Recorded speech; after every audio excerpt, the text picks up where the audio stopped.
All right, guys, Ryan from Husky Moving here, Arlington, Massachusetts. We're a full-service moving company serving the greater Boston area. We do full-service residential, commercial moves. We do assembly. We do disposal. We do handyman work, tons of handyman work. We do tons of assembly work. What else do we do? Some very light plumbing, switching out of like shower heads, stuff like that. We do some light landscaping tasks, like using the old circular saw to destroy some tree branches. Got my peach iced tea with me because I need it. Got to rehydrate for tomorrow. So what I want to talk to you guys about is using context clues to protect yourself. Context clues to protect yourself. So I've been doing this a long time. Roughly off and on 25 years in total, but like, with the other jobs where I left, probably like, I don't know, maybe 18 years or something like that. I don't know, might be 15, something like that. Either way, I got a lot of experience. So with experience comes the ability to understand when people say certain things, what you need to watch out for, what you need to protect yourself against, because you've already been in this situation 500 times. Whereas when I was young, a little bit more green, some things probably flew over my head. So anyway, what I want to talk about is I had a job today. The job was booked as a one-man job.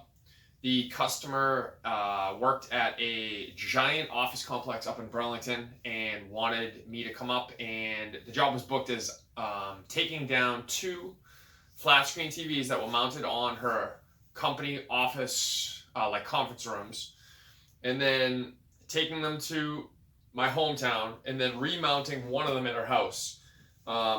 When I got there, she added on another TV, which is fine. And then she also added on a coffee table. But what I want to talk to you about was the booking process and also the job. A bunch of things that happened that I had to catch certain things and then say certain things to make other things happen down the line. And these are all like really small things that if I was younger, I probably wouldn't have caught. But I want to talk to you about it. First and foremost, customer's great. She was a sweetheart. Absolutely really nice woman. So none of this is intended to be shitting on her. That's not what this is about. It's more just about helping young guys in the industry get where they need to go from point A to point B and understanding what you're going to need to do and say to get there, to get to point B. So the job was booked, as I told you, with the TVs. And she specifically asked during the booking process whether it was something I was going to be able to do on my own because the TVs were pretty big. I think she said they were like 75 inches. And so here's the first thing, okay?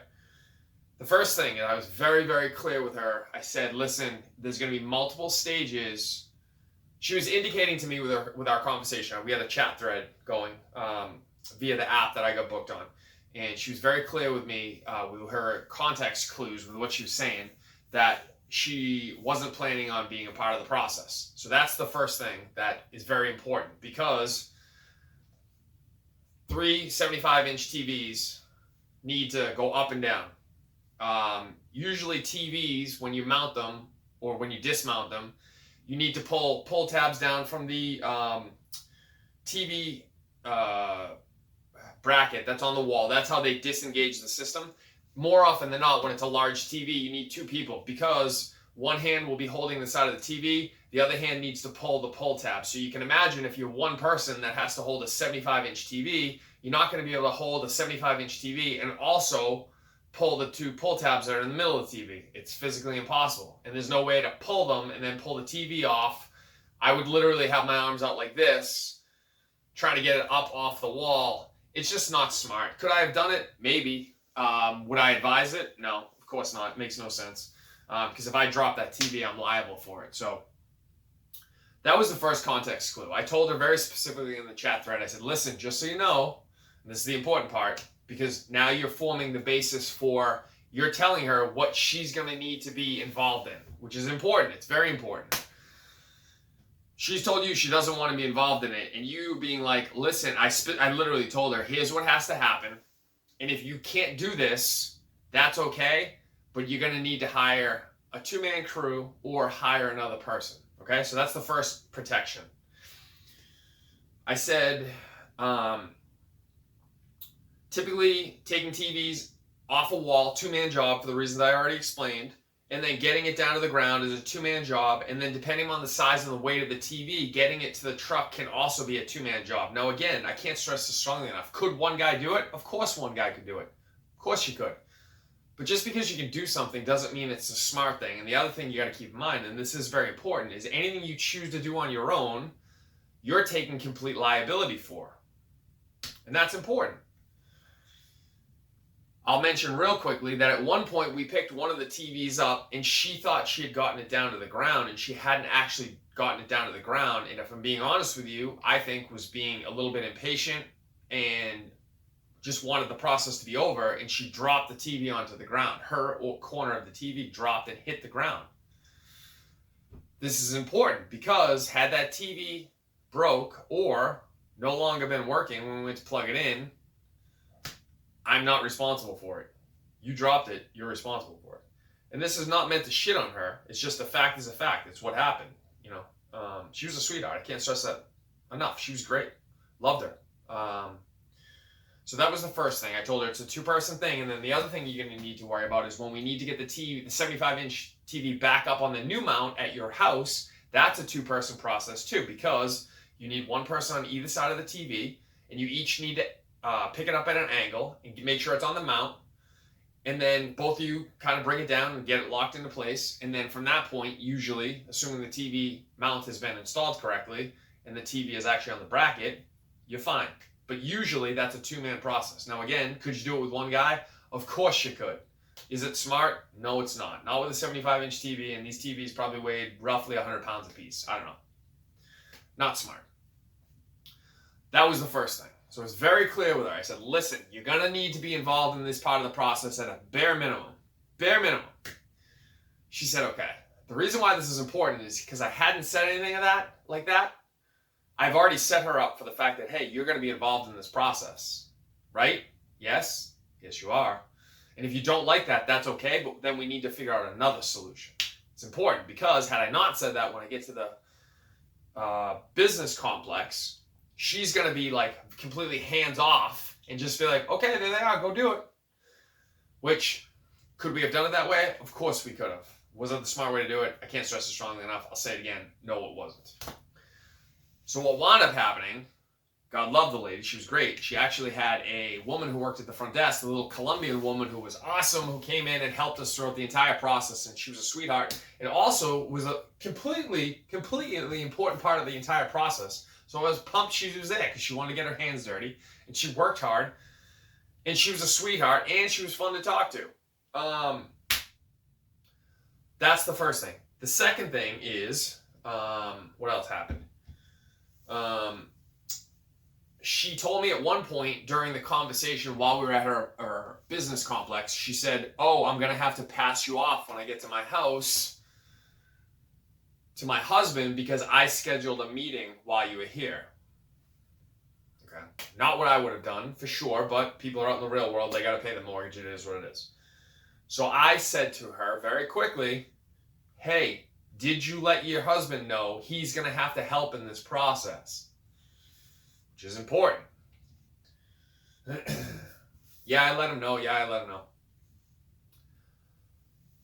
So we get all the TVs down, put them in the truck, get them so they're safe. I warned her when I started driving. She was taking her car. I said, I'm going to be a little bit behind you. I got to go a little bit slower than you do because I got 3 75-inch TVs in the back of the truck. I don't want the truck bouncing up and down with these glass screens on the front of it. I'll be behind you a little bit. Again, letting the customer know expectations, letting them know why you might be 5 minutes behind them.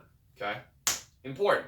Very important. And again, all of this is just minimizing liability, minimizing potential pain points on the part of the customer, and most importantly, protecting yourself. So we get to the house, and I ring the doorbell, and the husband comes down, and the husband is very clearly agitated from Jump Street and does not want to be dealing with the situation. I could tell from his face, I could tell from his body language, I could tell from the tone of his voice. Didn't want to be dealing with it, didn't want to be dealing with me, and that's okay. I don't necessarily begrudge him of that. My understanding of things was this was all set up by his wife. And now he was kind of being thrust into the middle of it because she had a business meeting and could no longer do what she said she was going to do. So I don't know whether his frustration was with me, with her, with the entire process. At the end of the day, it doesn't really matter. He's frustrated, and I can tell very clearly right away. Was very hands-off right away. Didn't want to touch anything that was being brought into the house. When I asked him to do stuff, he was very standoffish and was letting me know, hey, I don't really want to be doing this. Which again, it is what it is. I'm not here to make judgments. I don't know the backstory of the discussion between him and his wife. I wasn't involved in it. My thought process, though, was as annoyed as he seemed, and he seemed annoyed, and that's okay. I needed to get something done. I needed to get something accomplished, and I needed his help to get it accomplished. There's probably no other way around it. Again, I could have done it myself. Not the smart way to do it. There were going to be multiple times over the course of this thing where I was going to need a hand from him to do things smartly. Based on the initial conversation, I asked him a whole bunch of questions. He was very, very much like, don't ask me, ask my wife. This is her gig. I said, okay, but she's on a conference call right now. I can't ask her. She's not available to us. I was asking basic questions about the Apple TV setup and whether they wanted me to set it up, what got wired into the back of the TV. He was very I don't know, you should know this. And I was like, sir, I don't, no disrespect, but I don't live here. How would I know what you guys plug into the back of your TV? How do I know that? Which again, I think was just all frustration from his part. Didn't want to be involved. Probably had work going on, if I'm being honest with you. He probably was in the middle of a work day and was agitated that he wasn't able to do his work, which is understandable. I get it. But again, I needed to get something done that I had been hired to do, and I needed his help to do it. So I said, listen, sir, I asked the question I needed to ask. And then one more thing I want to mention real quickly. Another way that you want to protect yourself is when we were at the business, when I was taking the TVs off the wall, I was very clear with her about whether we were taking the existing mounts off the wall and bringing them with us and reusing them, bringing them with us and not reusing them, or leaving them at the place. And she told me everything that wanted to happen. There 3 different TVs, 3 different mounts, 3 things were happening with all 3 mounts, and they weren't all the same. So I needed to keep track of that, which is okay.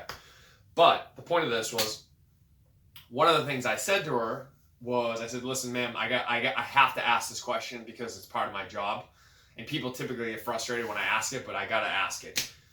Did you do research when you bought the mount for the new TV to make sure that it was going to fit with the TV and the mount were going to fit? So people think when things say universal TV mount, they fit on all TVs. They don't. Every TV on the back of it, I'm not going to bore you with all the details, but every TV on the back of it has a specific pattern size that's either a square or a rectangle, and they're all different. Every TV has different ones. There's no standardized thing. It's just not a thing. They're all different, and you need to get a mount that fits that pattern. Now, not all mounts fit all patterns. Some mounts only fit certain patterns. And so I said, did you do the research to buy one that fits with your thing? And she swore up and down that she had. And I said, okay. And when we got to the house, come to find out, that wasn't accurate. Not that she didn't research it. I don't know what she researched. I have no idea. She told me she did. I don't know what kind of research she did. The point is the mount didn't fit with the TV that she said it was going to fit with. And there was no workaround. It didn't fit. It was just a different size pattern, which means, I don't know how to explain it, but if you need something this big and what you have is this big, it's not going to work. That's the situation.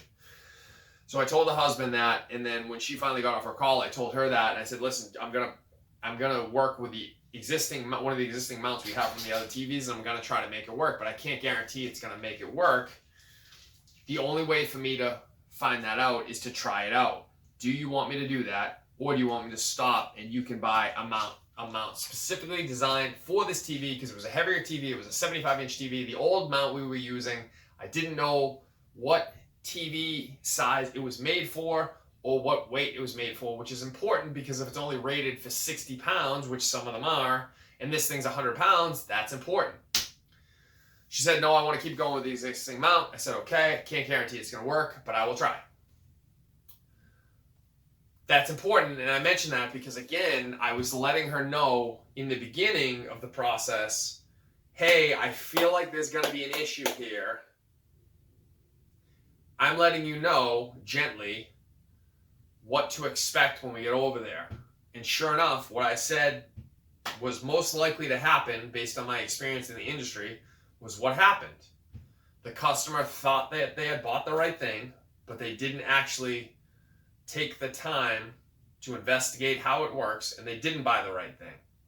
Again, it happens to me all the time, specifically with TV mounts. It happens a lot, like a lot. Which is okay, but my point is you're protecting yourself by saying that up front. You say that now when you think it might be an issue, and then down the line, sure enough, it was an issue. So now it's no longer like your fault. You already told her, hey, this is most likely to be something that you don't know how to do. So if that's the case, this isn't my issue. This is your issue. Okay? So it's a protective thing. And again, I'm not shitting on her. I can't stress that strongly enough. I'm not shitting on her. Most people don't know this. The only reason you would know this is if you Googled it or you worked mounting TVs. Other than that, you don't want to know it. You have no reason to. And most likely, you don't care. And that's okay. But it does cause problems down the line when I come in and I'm trying to do a job. Wanted to mention that real quick. So we get over to the house and I get the specs down with the husband and where he wants to get it mounted, the height, and the next thing that happened, which was like, again, protecting myself type of thing. He said he wanted it like really high up on the wall, like really high up, shockingly high up. And I told him, I said, listen, sir, just so you know, my job is to mount this thing wherever you want it mounted, but that's like really high up on the wall, which is fine. I have no problem doing that. That's why I'm getting paid. But what you need to know, and this is the important part, I said, but what you need to know is that's going to require the two of us, each on a ladder, to get it up that high. Stop talking. He needs to know what this process, what he's telling me he wants to do is going to entail, right? If he just said I want it up that high, and then I say, okay, and then I call him back in an hour later and I say, hey, here's a ladder, get up on a ladder. I need you to go 4 feet up in the air with a 100-pound TV. He's going to be like, wait, what? I'm not getting up on a ladder. What are you talking about? You need to let them know what they're asking you to do is going to entail, so that they're familiar with the entire process, so that they can make decisions on whether they want to get involved or not. Now, very quickly, when I told him that, it changed. He didn't want to do that, which is okay. I don't blame him. And now the TV came down lower because he realized he was going to have to get involved getting up on a ladder. Okay? Had I not done that, one of two things would have happened. Either he would have gotten up on a ladder an hour later and been pissed at me, or he would have been like, I'm not getting up on a ladder, you got to do it. And then I'm up on a ladder with a 175-inch TV, 100 pounds, trying to get it literally 8 feet up in the air on the wall. This is important. It's very important. You need to protect yourself. What else happened? Did anything else happen where I needed to do stuff like that? Like I said, we weren't using a mount that we knew for a fact was rated for the size of the TV. We had no idea what the mount was rated for. Now, the woman, I actually asked her, she swore up and down that she remembered buying the initial mount and what it was rated for and the size that it was rated for. However, if I'm being completely honest with you, I find that hard to believe, because she had a TV up there that had been mounted for what seemed like a while, and she also had, no disrespect to her intended, but had also messed up a couple other things where she swore up and down that she had done things that weren't actually done correctly. So again, I can only go off previous history to predict future behavior or commentary or whatever. So I'm going to assume, because I've been doing this long enough, that we had no idea what the weight or size rating was on the mount we were using. And so for that reason, I said to her, hey, I have where the studs are on the wall. I can do one of two things. I can either use 4 lag bolts going through the studs, or if you'd like me to, I can drill a whole bunch more holes and put in these other kind of, they're called snap toggles. It doesn't matter. They're these highly rated toggle bolt type things that are specifically designed for situations where you want to increase the amount of holding power. Okay, that's all you need to know. What you also need to know is they create 1/2-inch holes. Okay, and so I said, listen, I can do one of two things. I can do the 4 lag bolts, and you'll have 4 holes in the wall, or I can do the 4 lag bolts and also do a whole bunch of snap toggles. Each one of them is rated for like 210 pounds or something like that. I don't know it doesn't matter. It's a lot. And she started to talk, and I said, before you make a decision, you just need to know, and this is the important part, this is where I'm going with this, you need to know that if you want me to do that, I'm more than happy to do that, but it leaves a 1/2-inch hole for every one I drill. So you're going to have like 10 holes in your wall, plus the 4 lag bolt holes, and we're going to put in many screws into the wall as possible. But what it means is when you pull this mount off, you're going to have like 14 holes in your wall, all of which are going to be roughly, 3/8 to 1/2 of an inch that you're going to have to spackle. Do you want me to do that? Yes or no? Again, protecting myself, liability. Do you want me to virtually destroy this wall that you're going to have to recreate at some point with spackle, which realistically isn't a big deal. It's like a 10-minute job, but customers think it's a huge job because they don't do it. Do you want me to do it? Yes or no? Yes, I want you to do it. Okay, so now I've protected myself again. I gave her the opportunity. Do you want to use less hardware and have less holes but have less holding power, or do you want to do more holding power, more holes, more hardware? She chose the more hardware, but the important thing is not what she chose. The important thing is I'm protected. I've done my job. She can no longer come back and say, hey, why do I have all these holes in my wall? Why were you drilling for 15 minutes? Why didn't this take 3 minutes? Why is there an expense charge on my bill at the end for the hardware you used? None of these things can now come back on me because I've protected myself. And so the takeaway from this video, again, I'm going to succinctly end this real quickly with, I'm not in any way shitting on these customers. They were doing what all customers do, and I understand why they do it. But this video is not meant for customers. It's meant for people in the industry like me, hopefully young guys, so that you guys don't get put in situations that I've got put in the past, so you can avoid it. So if you keep an eye out for these context clues where someone says something and you know what they're saying isn't going to jive with the reality of what's going to need to happen to be successful, you need to immediately stop them and say, hold on, here's what you think's going to happen. Here's what actually needs to happen to be successful. Are you okay with it? Yes or no? And you need to go down the line. Every time they say something like that, you need to go down the line and have that same process. Hold on. Here's what you're saying. Here's what actually is going to need to happen. Here's how it's going to impact you or your house. What do you want me to do? Okay? Guys, if you liked the video, I know this seemed a little bit negative. This was a video that seemed negative for sure. I get it. The point of it is not to be negative. The point is I want you guys to be protected at all points. My entire goal in like 50% of these videos is to protect people that haven't necessarily had the amount of experience where they know how to protect themselves yet. And I'll always be on the side of the worker because that's the side that I'm on. So I want to protect you guys. I want to make sure you're okay. This is not about shitting on customers. Not today's customers. Today's customers were great. They did everything I asked them to do. We got through the process. They helped in every way that they could have helped. It's not about shitting on them. It's just about protecting you guys. If you found any value in this video, which I hope you did, please hit the like button. Please hit the subscribe button. And if you need to get a hold of me, my contact information is on the back end of the video. Email address and also our website, huskymoving.com. I know this is a long video, so thank you if you held into the end. I appreciate it, guys, as always.